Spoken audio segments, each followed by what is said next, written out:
Budget का नाम सुनते ही मैक्सिमम लोगों के माइंड में आता है अब लाइफ और रेस्ट्रिक्टेड हो जाएगी। पर सच ये है, बजट से रेस्ट्रिक्शन नहीं आता, क्लैरिटी और कंट्रोल आता है। आज हम देखेंगे कि बजट कैसे फाइनेंशियल टेंशन कम करता है, ना कि बढ़ाता है।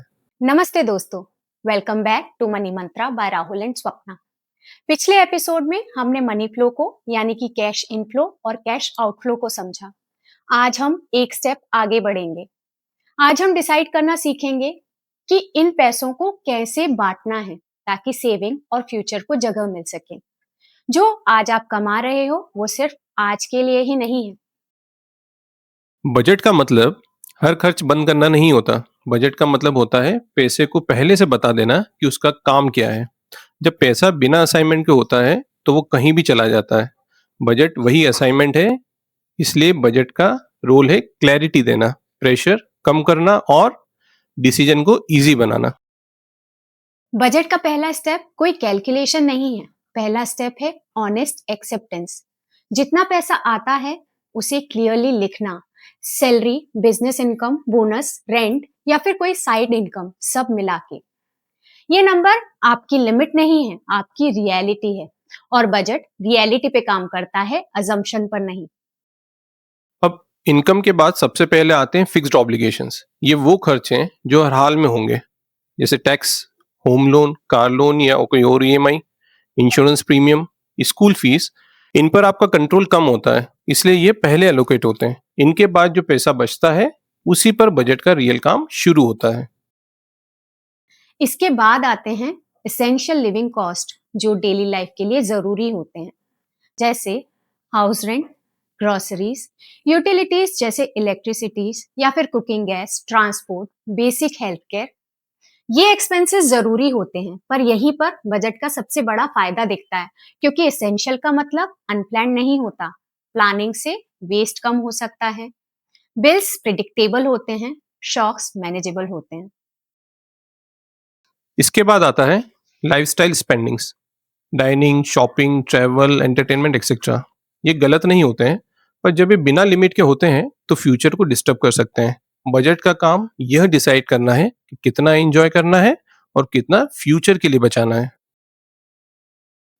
अब यहीं पर आता है बजट का सबसे इंपॉर्टेंट टूल, यानी कि 3 बकेट स्ट्रेटेजी, 50-30-20 रूल। सोचिए आपकी पूरी इनकम 100% है। इस 100% को हम 3 बकेट्स में बांट देते हैं। 50% आपकी बेसिक नीड्स के लिए, जो कि आपके फिक्स्ड ऑब्लिगेशन और आपके इसेंशियल लिविंग एक्सपेंसेस हैं। 30% आपके वांट्स के लिए, जो कि आपके लाइफस्टाइल, कंफर्ट और एंजॉयमेंट के लिए होते हैं। और बचे 20% सेविंग और इन्वेस्टमेंट के लिए, जो कि आपके फ्यूचर के लिए होते हैं। इस 20% से ही बनता है आपका इमरजेंसी फंड, फाइनेंशियल गोल और फाइनेंशियल सिक्योरिटी।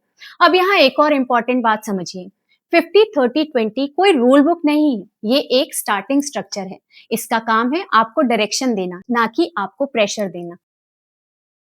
अब जब स्ट्रक्चर क्लियर हो गया, एक इंपॉर्टेंट बात समझना जरूरी है। लाइफ चेंज होती रहती है। करियर के स्टार्टिंग ईयर्स में इनकम लिमिटेड होती है। ग्रोथ एंड स्किल डेवलपमेंट ज़्यादा इंपॉर्टेंट होता है। इस स्टेज पर सेविंग 20% से कम हो सकती है, पर हैबिट स्टार्ट होना जरूरी है। यहाँ 60-30-10 भी प्रैक्टिकल हो सकता है। शादी के बाद लाइफस्टाइल और रिस्पॉन्सिबिलिटीज बढ़ जाती है। इस स्टेज पर बैलेंस इंपॉर्टेंट होता है।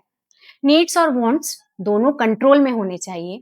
50-30-20 ज्यादा मीनिंगफुल हो जाता है।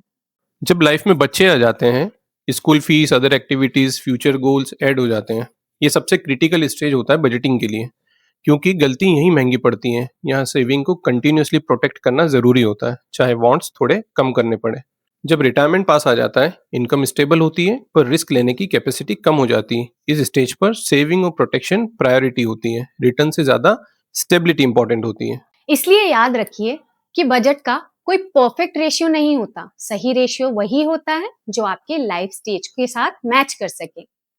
अगर आप 50-30-20 फॉलो नहीं कर पा रहे हैं तो कोई गिल्ट रखने की जरूरत नहीं है। जरूरत सिर्फ इस बात की है कि आप जानते हो आपका पैसा कहाँ और क्यों जा रहा है। और एक छोटी सी बात जो हम अक्सर इग्नोर कर देते हैं, बजट सिर्फ अपने लिए ही नहीं होता। अगर हम अपनी इनकम का एक छोटा सा हिस्सा डोनेशन, हेल्प या गुड डीड्स के लिए कॉन्शियसली अलोकेट कर लें, तो वो पैसा कभी बर्डन नहीं लगता, क्योंकि वो पैसा पहले से डिसाइड होता है, उससे देने में बर्डन या कंफ्यूजन फील नहीं होता।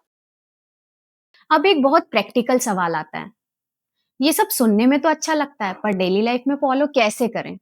यहीं पर एक सिंपल और इफेक्टिव सिस्टम काम आता है, 3 बैंक अकाउंट स्ट्रेटेजी। इसका मतलब है आप अपने पैसे को सिर्फ सोच में नहीं, स्ट्रक्चर में बांट देते हो। सोचिए आपके पास 3 अलग-अलग ड्रॉर्स हैं। हर ड्रॉर का काम फिक्स्ड है। पहला ड्रॉर है आपका इनकम अकाउंट। इस अकाउंट में सिर्फ इनकम आती है, salary, business income, bonus, rent, interest etcetera. इस अकाउंट से डायरेक्ट खर्च नहीं करना है, ये सिर्फ एंट्री गेट है। सेकंड ड्रॉर है आपका एक्सपेंस अकाउंट। इस अकाउंट में आप पहले से डिसाइड करके पैसा ट्रांसफर कर देते हो। उसमें से आप rent, grocery, bills, transport and other expenses जैसे लाइफस्टाइल स्पेंडिंग्स भी आप उसे स्पेंड करते हो। ये अकाउंट आपको क्लियर लिमिट दिखाता है, जब ये खत्म होता है तो सिग्नल मिलता है इस मंथ का खर्च कंप्लीट हो चुका है। थर्ड ड्रॉर आता है आपका सेविंग एंड इन्वेस्टमेंट अकाउंट। इस अकाउंट का रूल सिंपल है, ये अकाउंट टच नहीं होता। इसमें जाता है emergency fund, SIP, long term investment and goals के लिए सेविंग्स। इस अकाउंट में पैसा एक्सपेंस बनने के लिए नहीं है, फ्यूचर बनने के लिए होता है। इस स्ट्रेटेजी का सबसे बड़ा फायदा क्या है? सेविंग कभी भी जो लास्ट में बचे वो नहीं होती, सेविंग तो ऑटोमेटिक हो जाती है। डिसिप्लिन कभी भी फोर्सफुल नहीं होता, बल्कि एक सिस्टम बना देता है। आपको हर डिसीजन में विल पावर यूज नहीं करनी पड़ती, स्ट्रक्चर काम करता है। जब आप पैसा फिजिकली सेपरेट कर देते हो तो मिस्टेक्स अपने आप कम हो जाती है। पीटर ड्रकर कहते हैं, what gets measured gets managed. Budget का काम है पैसों को मेजर करना, ताकि उन्हें बेटर मैनेज किया जा सके।